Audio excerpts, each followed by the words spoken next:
Shalom, giving all praises and all glory unto Yahweh, Bahashem, Yahweh Shai, Bahashem, Rachah, Kodash. Double honors unto the elders and apostles of Great Millstone that rule well. Shalom to the 144,000 elect men of the nation of Israel and the rest of the elect destined to be saved. I'm the brother Caleb from the GMS UK and London Forecasters Camp. Back with another lesson to help edify those of which I spoke of. As always, I like to start by saying that we are the real Hebrew Israelites, and the real Israelites, these so-called Negroes, Latinos, Hispanics, Native Americans, West Indians, and West Africans predominantly.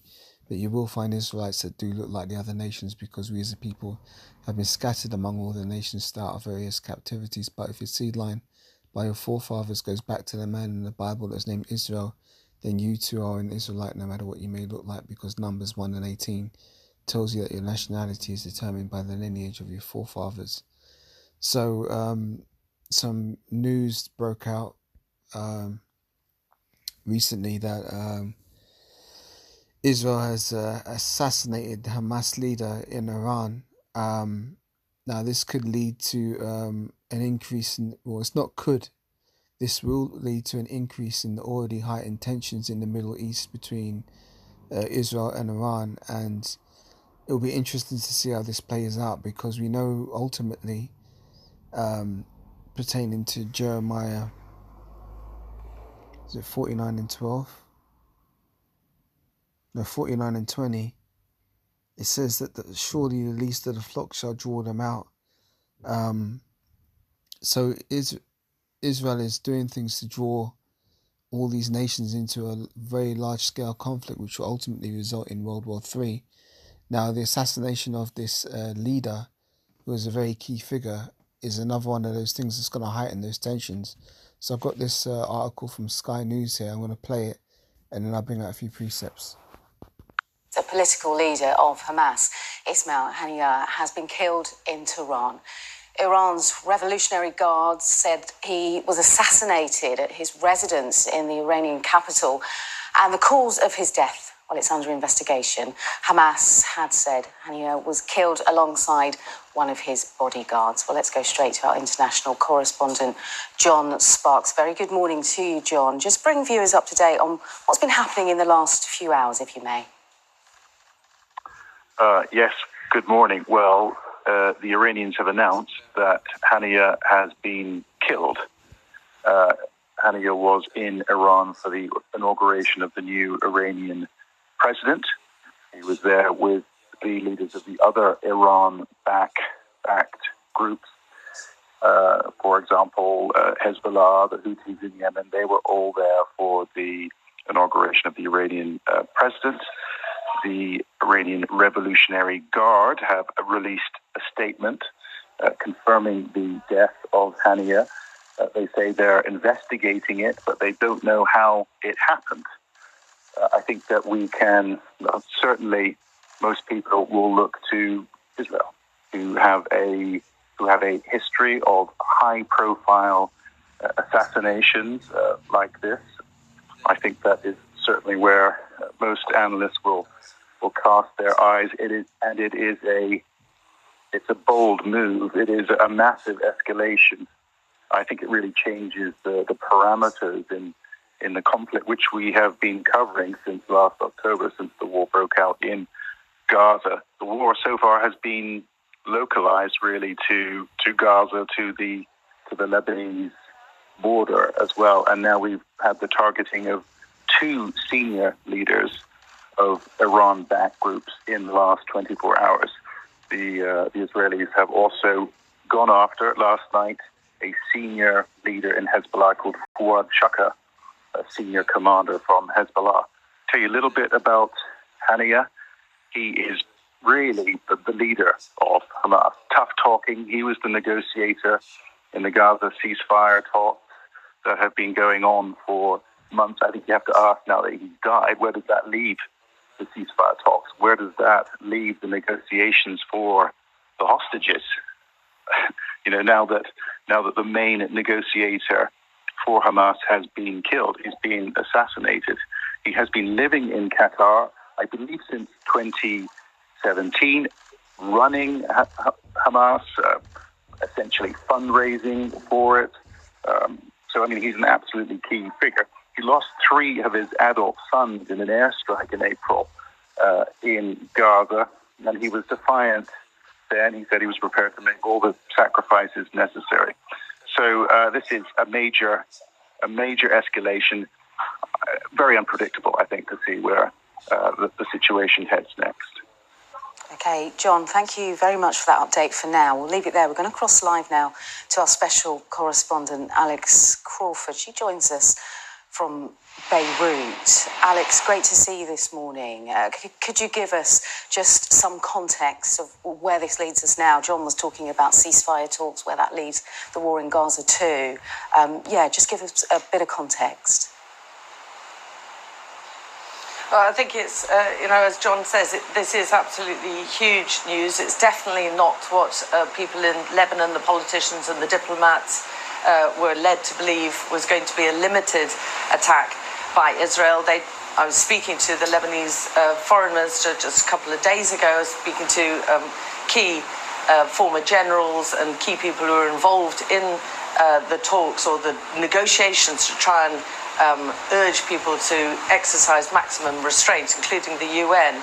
And certainly the Lebanon foreign minister said he was absolutely shocked that Israel has chosen to hit first Beirut last night and then another capital in Iran with this latest assassination.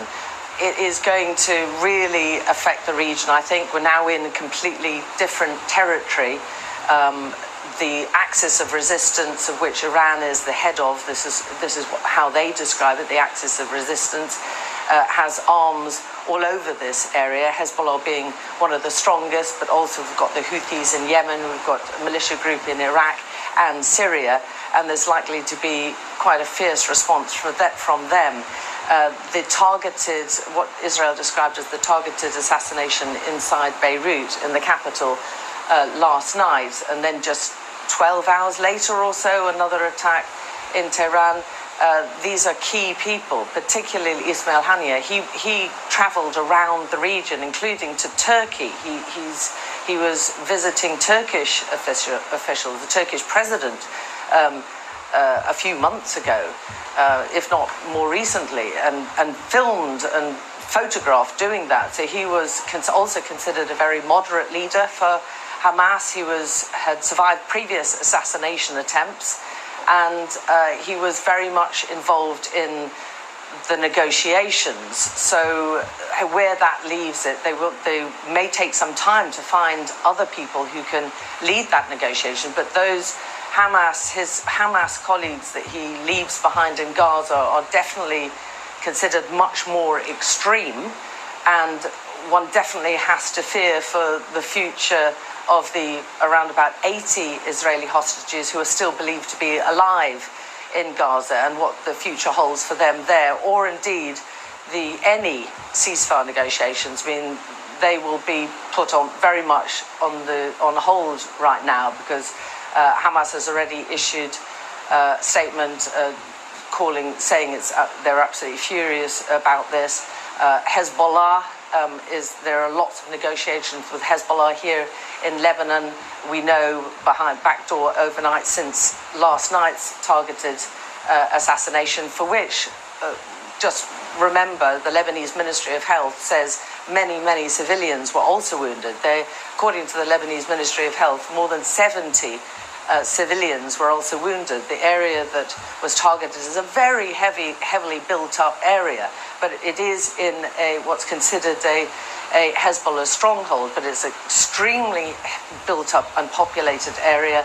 It was in between, the actual block of flats was in between a hospital, a medical centre, a whole rows of shops, and according to the Lebanese Ministry of Health, there were at least 2 children and a woman also killed. And so far, we haven't had any confirmation that Hezbollah commander has actually died. That's from Hezbollah, although obviously Israel and the IDF are considering it, calling their operation a success. And the very strong message that seems to be coming from Israel is that Hamas leaders are not going to be able to travel around the world, or they're not safe wherever they are, because they've hit right at the heart of Iran. And likewise, in Lebanon and other neighboring countries, those who are allied with Hamas are also not safe.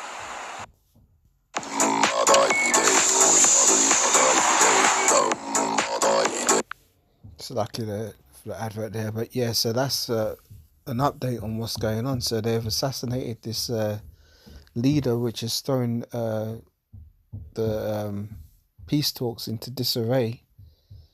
So it's looking like this thing's going to escalate even further. Now, we know according to prophecy that this thing's going to escalate further, but we're watching to see these things come to pass. This is Jeremiah 49 and 20.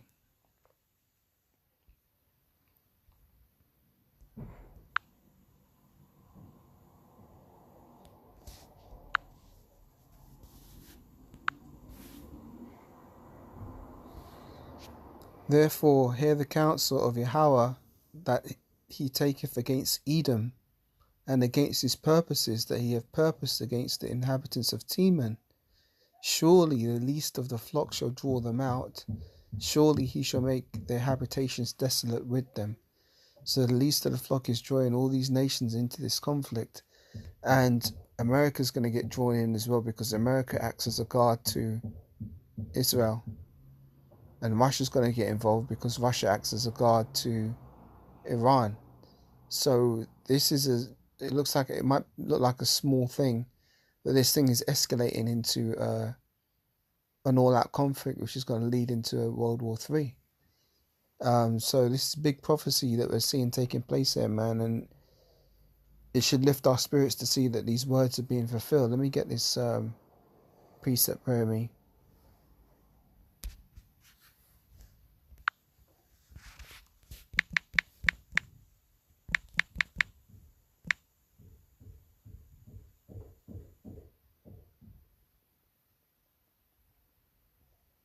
Yeah, this is Isaiah 55 verse 11.